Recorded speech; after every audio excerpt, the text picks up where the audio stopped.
নমস্কার, Bengal search YouTube চ্যানেলে আপনাদের সকলকেই স্বাগত জানাই। আবারও আশাকর্মী পদের নিয়োগের জন্য বিজ্ঞপ্তি জারি করলো জেলা প্রশাসন। এখানে কিন্তু শূন্য পদ রয়েছে অনেকগুলি। আপনারা যদি আশাকর্মী পদের জন্য আবেদন জানাতে চান তাহলে আজকের এই ভিডিওটি দেখবেন। এই ভিডিওর মাধ্যমে আমি জানিয়ে দেবো কোন জেলায় বা কোথায় আশাকর্মী পদে নিয়োগের জন্য বিজ্ঞপ্তি জারি হয়েছে, কারা আবেদন করতে পারবেন, এখানে যোগ্যতা কি রয়েছে, আবেদন করবেন কিভাবে, সমস্ত বিষয় ভিডিওতে আপনারা দেখতে পারবেন। যদি আপনি আশাকর্মী পদের জন্য আবেদন জানাবার জন্য অপেক্ষায় রয়েছেন তাহলে আজকের ভিডিওটি দেখুন। আর অবশ্যই আমাদের বেঙ্গল সার্চ ইউটিউব চ্যানেলটি যদি এখনও অবধি সাবস্ক্রাইব না করে থাকেন তাহলে অবশ্যই সমস্ত নোটিফিকেশন সবার আগে পাওয়ার জন্য আমাদের চ্যানেলটি সাবস্ক্রাইব করে পাশে রাখা বেল নোটিফিকেশনটি অলে প্রেস করে দেবেন। ফেসবুক থেকে দেখলে অবশ্যই পেজটিকে আমাদের ফলো দিয়ে রাখবেন। আশাকর্মী পদে নিয়োগের জন্য বহুদিন পর একটি শূন্যপদই বেরিয়েছে। সেই শূন্যপদের জন্য আজকের ভিডিওটি জানিয়ে দিচ্ছি আমি আপনাদেরকে।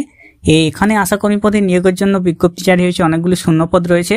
তো ভিডিওতে আপনারা দেখুন, সাথে থাকুন, আমি সমস্তটাই দেখিয়ে দিচ্ছি আপনাদের। এখানে আবেদনপত্রটি যে দেখতে পাচ্ছেন স্ক্রিনে, সেই আবেদনপত্র আপনাদেরকে পূরণ করতে হবে। এখানে আশাকর্মী পদে আবেদন করার জন্য যে আবেদনপত্রটি রয়েছে আবেদনপত্র পূরণ করবেন, যেখানে ডান সাইডে আপনার পাসপোর্ট সাইজ ছবি চিটিয়ে দেবেন এবং চেটাবার পর আপনি যে গ্রামের জন্য আবেদন করছেন গ্রামের নামটা আপনাকে লিখতে হবে। উপস্বাস্থ্য কেন্দ্রের নাম, গ্রাম পঞ্চায়েতের নাম, ব্লকের নাম এগুলো লিখবেন। আপনি আবেদনকারীর নাম, যিনি আবেদন করছেন তার নামটা লিখতে হবে, তার পিতার নাম, স্বামীর নাম লিখতে হবে, বর্তমান বসবাসের ঠিকানা এবং স্থায়ী বসবাসের ঠিকানা এগুলো লিখে দেবেন। যিনি আবেদন করছেন তার মোবাইল নম্বর, তার বৈবাহিক স্থিতি কী রয়েছে, বিবাহিত, বিধবা না বিবাহ বিচ্ছিন্ন, সেই ঘরে টিকমার্ক করবেন। জাতি কী রয়েছে, সাধারণ, তপশিলি জাতি না উপজাতি, সেই ঘরে টিকমার্ক করবেন। উপস্বাস্থ্য কেন্দ্র থেকে হাঁটা পথে দূরত্ব কত রয়েছে সেটা আপনি এখানে টিকমার্ক করবেন। আপনার ভোটার কার্ডের নম্বরটি লিখতে হবে, পার্ট নম্বর, সিরিয়াল নম্বর এগুলো লিখতে হবে। রেশন কার্ডের নম্বর কি রয়েছে সেটা আপনাকে এই ঘরে লিখতে হবে। এসসি এসটি হলে তার কার্ড নম্বর এখানে লিখিয়ে দেবেন এবং মাধ্যমিক বা সমতুল্য পরীক্ষার অ্যাডমিট কার্ড অনুযায়ী জন্ম শংসাপত্র অনুযায়ী জন্ম তারিখ কি রয়েছে, তারিখ, মাস, বছর এগুলো আপনাকে এই ঘরে লিখতে হবে। মাধ্যমিক পরীক্ষা বা সমতুল্য পরীক্ষার নাম, যে পরীক্ষা হয়েছে মাধ্যমিক বা সমতুল্য সেই পরীক্ষার নামটা লিখবেন। পরীক্ষা কোন বছর হয়েছিল, মার্কশিট অনুযায়ী কত প্রাপ্ত নম্বর, অতিরিক্ত বিষয় ছাড়া লিখবেন। মোট নম্বর কত সেটা আপনি এখানে লিখবেন। এরপর এই যে ফর্মটি আপনাকে দেখালাম, এই ফর্মের সঙ্গে যে সমস্ত ডকুমেন্টস আপনি দেবেন সেগুলো কিন্তু অবশ্যই জেরক্স করে দেবেন। জেরক্স করে তার উপর সিগনেচার করে আপনি দেবেন। 1 নম্বর হচ্ছে জন্ম তারিখের প্রমাণস্বরূপ মাধ্যমিক বা সমতুল পরীক্ষার অ্যাডমিট কার্ড বা জন্ম শংসাপত্র। মাধ্যমিক পরীক্ষার আপনার অ্যাডমিট কার্ড দিতে পারেন বা আপনার বার্থ সার্টিফিকেট দিতে পারেন। 2 নম্বর, আপনি যে ওই গ্রামের স্থায়ী বাসিন্দা তার প্রমাণস্বরূপ ভোটার কার্ড দিতে হবে জেরক্স, বা সাম্প্রতিক ভোটার তালিকার অংশ নম্বর, ক্রমিক নম্বরে প্রতিলিপি দিতে হবে এবং রেশন কার্ডটি আপনাকে দিতে হবে জেরক্স করে। যদি এসসি এসটি হয়ে থাকেন সেক্ষেত্রে আপনার জাতিগত প্রমাণপত্র জেরক্স দিতে হবে। মাধ্যমিক বা সমতুল্য পরীক্ষার মার্কশিট আপনাকে জমা করতে হবে। আপনি যদি এসএইচজি, স্বনির্ভর গোষ্ঠীর সদস্য, দায় বা লিঙ্ক ওয়ার্কার হয়ে থাকেন তার প্রমাণপত্র দিতে হবে। প্রার্থীর স্বাক্ষর সহ 2 কপি পাসপোর্ট সাইজ ফটো অবশ্যই লাগবে আপনাকে। একটি আপনি ফর্মে চিঠিয়ে দেবেন যেখানে দেখালাম, আরেকটি আপনাকে সিগনেচার করে তার খামের ভেতরে আপনাকে দিয়ে দিতে হবে এবং 22 টাকার ডাক টিকিট সহ নিজের নাম, ডাকযোগের ঠিকানা লেখা খাম আপনাকে দিতে হবে। বর্তমানে আপনি বৈবাহিক স্থিতি কী রয়েছে, বিবাহিত, বিধবা না বিবাহ বিচ্ছিন্ন, সেটা আপনাকে সপত্রিত কপি আপনাকে দিতে হবে এবং আপনার নিচে সই করে দেবেন এই ফর্মটি। তো এটা হচ্ছে ফর্মটি আপনাকে পূরণ করতে হবে। এরপরে যোগ্যতাগুলি দেখিয়ে দিচ্ছি আমি আপনাদেরকে। এখানে আবেদন করার জন্য দেখুন যে শর্তাবলী রয়েছে সেগুলো হচ্ছে কেবলমাত্র বিবাহিতা, বিধবা বা আদালত কর্তৃক ডিক্রি মূল্যে বিবাহ বিচ্ছিন্ন মহিলারাই আবেদন করতে পারবেন। আপনাকে বিবাহিত হতে হবে, বিধবা হতে হবে, অথবা আপনি যদি ডিভোর্সি হন সেক্ষেত্রে আপনার ডিভোর্স পেপার অবশ্যই লাগবে। 2 নম্বর হচ্ছে আগ্রহী প্রার্থীকে অবশ্যই সংশ্লিষ্ট গ্রামের স্থায়ী বাসিন্দা হতে হবে। যে গ্রামের এখানে শূন্যপদ বেরিয়েছে সেই গ্রামের স্থায়ী বাসিন্দা আপনাকে অবশ্যই হতে হবে, যার প্রমাণস্বরূপ আপনাকে তার ভোটার কার্ড এবং অংশ নম্বর, ক্রমিক নম্বরে প্রতিলিপি জমা দিতে হবে। 2 নম্বর হচ্ছে রেশন কার্ডের সপত্রিত প্রতিলিপি আপনাকে জমা করতে হবে। 2 নম্বর হচ্ছে এখানে বয়স যেটা চেয়েছে আবেদন করার জন্য 1/1/2025 অনুযায়ী 30 থেকে 40 বছরের জন্য। 30 বছর থেকে 40 বছরের মধ্যে বয়স হলেই আপনি এখানে আবেদন করতে পারবেন এবং যারা এসসি এসটি রয়েছেন তাদের ক্ষেত্রে 22 থেকে 40 বছর।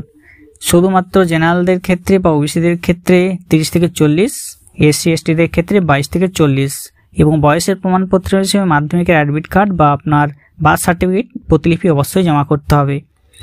4 নম্বর হচ্ছে মাধ্যমিক বা সমতুল্য পরীক্ষায় যদি ফেলও করে থাকেন তাহলে আপনি আবেদন করতে পারবেন। যে যোগ্যতা রয়েছে শিক্ষাগত যোগ্যতা, আর মাধ্যমিক পরীক্ষায় অনুত্তীর্ণ, মাধ্যমিক বা সমতুল্য পরীক্ষায় আপনাকে পাস করে থাকতে হবে, তবে আপনি এখানে আবেদন করতে পারবেন। যদি আপনি ফেলও করে থাকেন তবুও আবেদনকারী হিসেবে বিবেচিত হবেন। উচ্চশিক্ষাগত যোগ্যতা থাকলেও আপনি কিন্তু এখানে আবেদন করতে পারবেন, তবে সেক্ষেত্রে মাধ্যমিক পরীক্ষার নম্বরেই কিন্তু এখানে বিবেচিত হবে। তো আপনারা যদি মাধ্যমিক বা সমতুল্য পরীক্ষায় পাস বা ফেল করে থাকেন তবুও আপনি এই আশাকর্মী পদের জন্য আবেদন করতে পারবেন। এবং এখানে যারা স্বনির্ভর গোষ্ঠীর সদস্য, দায় বা লিঙ্ক ওয়ার্কার আছেন তারা অবশ্যই আগে অগ্রাধিকার পাবেন। সেক্ষেত্রে শংসাপত্র আপনাদেরকে দাখিল করতে হবে। যে সমস্ত ডকুমেন্টস আপনাকে জমা করতে হবে সেগুলো আরেকবার বলছি: জন্ম তারিখের শংসাপত্র, মাধ্যমিক বা সমতুল্য পরীক্ষার অ্যাডমিট কার্ড, ভোটার কার্ড লাগবে, তার অংশ নম্বর, ক্রমিক নম্বর, রেশন কার্ড লাগবে, জাতিগত প্রমাণপত্র লাগবে, মাধ্যমিক বা সমতুল্য পরীক্ষার মার্কশিট লাগবে, এবং স্বনির্ভর গোষ্ঠীর সদস্য, দায় বা লিঙ্ক ওয়ার্কার থাকলে তার প্রমাণপত্র লাগবে। 2 copy passport size colour photo লাগবে আপনার, একটি ফর্মে সেঁটে দেবেন, অন্যটি সেলফ অ্যাটেস্টেড করে খামের ভিতর রেখে দেবেন, এবং আপনার নাম সহ একটি 22 টাকার ডাক টিকিট সহ খাম আপনাকে এটার সঙ্গে জমা করতে হবে। যে শূন্যপদগুলি রয়েছে ব্লক ওয়াইজ শূন্যপদগুলি আপনি দেখে নিন। এখানে প্রত্যেকটি ব্লক অনুযায়ী শূন্যপদগুলি রয়েছে, যেটা হচ্ছে ইলামবাজার ব্লকে বেরিয়েছে, নানুর ব্লকে বেরিয়েছে, লাভপুর ব্লকে বেরিয়েছে, বোলপুর শান্তিনিকেতন ব্লকে বেরিয়েছে। টোটাল 32টি শূন্যপদ। 32টি শূন্যপদ এখানে রয়েছে। প্রত্যেকটি ব্লকের গ্রাম পঞ্চায়েতের নাম বা সাব সেন্টারের নামও দেওয়া আছে। তো প্রত্যেকটি বলা সম্ভব হচ্ছে না, আপনারা পিডিএফটা ডাউনলোড করে দেখে নেবেন। এরপরে এই যে বেরিয়েছে এটা হচ্ছে বীরভূম জেলায় বেরিয়েছে। আবেদনপত্রটি বীরভূম জেলায় বেরিয়েছে, যেখানে আবেদনপত্র জমা দেওয়ার শেষ তারিখ হচ্ছে 20/5/2025। 20 মে 2025-এর মধ্যে আপনারা আবেদন করতে পারবেন। 20 মে 2025 এটা লাস্ট ডেট। অবশ্যই আপনাদেরকে ইন্টারভিউতে উপস্থিত থাকতে বলা হবে। ইন্টারভিউর দিন আপনাকে সমস্ত অরিজিনাল ডকুমেন্টস নিয়ে যেতে হবে, এবং আপনি যে আবেদন করবেন সেই আবেদনপত্র আপনাকে রেজিস্টার পোস্ট দ্বারা আবেদন করতে হবে মুখবন্ধ খামে, যেখানে জমা দেবেন। আপনার যে নিকটবর্তী ব্লক রয়েছে সেই ব্লকে আপনাকে জমা করতে হবে, যার ঠিকানা হলো 1 নম্বর হচ্ছে বোলপুর শ্রীনিকেতন সমষ্টি উন্নয়ন আধিকারিকেরকরণ, বোলপুর বীরভূম। 2 নম্বর হচ্ছে নানুর সমষ্টি উন্নয়ন আধিকারিকেরকরণ, নানুর বীরভূম। 3 নম্বর হচ্ছে লাভপুর সমষ্টি উন্নয়ন আধিকারিকেরকরণ, লাভপুর বীরভূম। 4 নম্বর হচ্ছে ইলামবাজার সমষ্টি উন্নয়ন আধিকারিকেরকরণ, ইলামবাজার বীরভূম। এই ঠিকানাগুলিতে আপনাকে জমা করতে হবে। যে ব্লকের বাসিন্দা আপনি সেই ঠিকানাটা দিবেন। যে বিজ্ঞপ্তি বেরিয়েছে বোলপুর বীরভূম জেলার পক্ষ থেকে বেরিয়েছে। বীরভূম জেলার বোলপুর মহকুমায় বিভিন্ন এলাকায় উপস্বাস্থ্য কেন্দ্রে আশাকর্মী নিয়োগের জন্য বিজ্ঞপ্তি জারি হয়েছে, যেখানে বোলপুর শ্রীনিকেতন ব্লকে রয়েছে 10টি শূন্যপদ, নানুর ব্লকে রয়েছে 6টি শূন্যপদ, লাভপুর ব্লকে রয়েছে 11টি শূন্যপদ, ইলামবাজার ব্লকে রয়েছে 5টি শূন্যপদ। তো এখানে আবেদন করার জন্য যে শর্তগুলি বললাম বা যোগ্যতাগুলি বললাম, যদি আপনি তার মধ্যে পড়েন অবশ্যই আবেদন করে নিন। এটা 20 মে 2025-এর মধ্যে আপনাকে আবেদন করতে হবে। ঠিকানাগুলি আমি বলে দিলাম। শুধুমাত্র মাধ্যমিক পাস যোগ্যতায় আবেদন করতে পারবেন, মাধ্যমিক ফেল হলেও আবেদন করতে পারবেন। বয়স 30 থেকে 40, SC ST হলে 22 থেকে 40 বছর বয়স। প্রত্যেকটি ব্লক অনুযায়ী শূন্যপদগুলি রয়েছে। তো আপনারা যদি আবেদন করতে চান তাহলে অবশ্যই আবেদন করুন। যারা এখনও জানেননি তাদের মধ্যে ভিডিওটি শেয়ার করে দেবেন। আর এরকম ভিডিও পাওয়ার জন্য অবশ্যই আমাদের চ্যানেলটিকে সাবস্ক্রাইব করে রাখবেন সবার আগে, সবার নোটিফিকেশন পাওয়ার জন্য। যারা ভালো থাকবেন, সুস্থ থাকবেন, নমস্কার।